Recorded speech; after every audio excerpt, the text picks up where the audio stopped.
Word on the street around Gamescom is Stalker 2 is very impressive in turning heads. Could Xbox have another hit on their hands once more? Well, let's break that all down. Up next.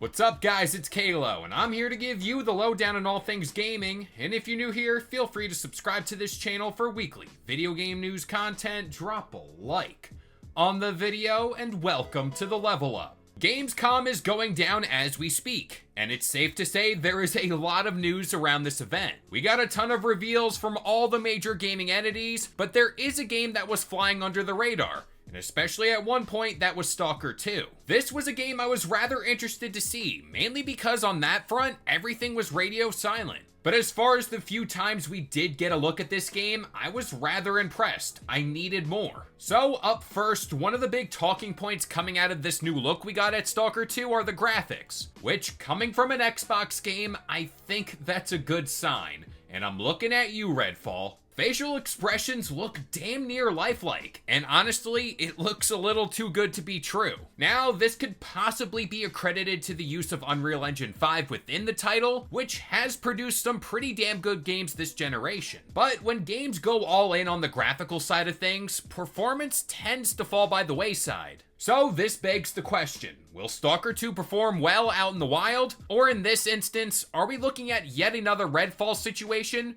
where the game is capped at 30 FPS and kinda doesn't perform well? And God forbid a glitchy launch. I'm sorry, I'm trying to remain positive when it comes to these kind of things, but I can't help it. I like to put it all out there. Well, according to John Linneman from Digital Foundry, which is a very trusted source when it comes to these kind of things, we might have some good news. Quote, played Stalker 2 on an actual Xbox Series X. It's shaping up very well technically. I'm impressed. Surprisingly great image quality too. Now, under that tweet, a fan reached out asking if it'll be 60 FPS, and John replied it will, so there we have it. We have a 60 FPS game. Now, I do think the idea of this game launching with purely a 60 FPS mode is a rather refreshing sign to see, especially coming from Xbox. More often than not, we do see these games launch at 30 FPS, all in order to capture a clearer picture. But I am no metric to measure these things off of because FPS isn't really on the top of my list of things I care about, especially when it comes to video games. But the fact that John is speaking highly of this game, especially in what appears to be a rather excited tone,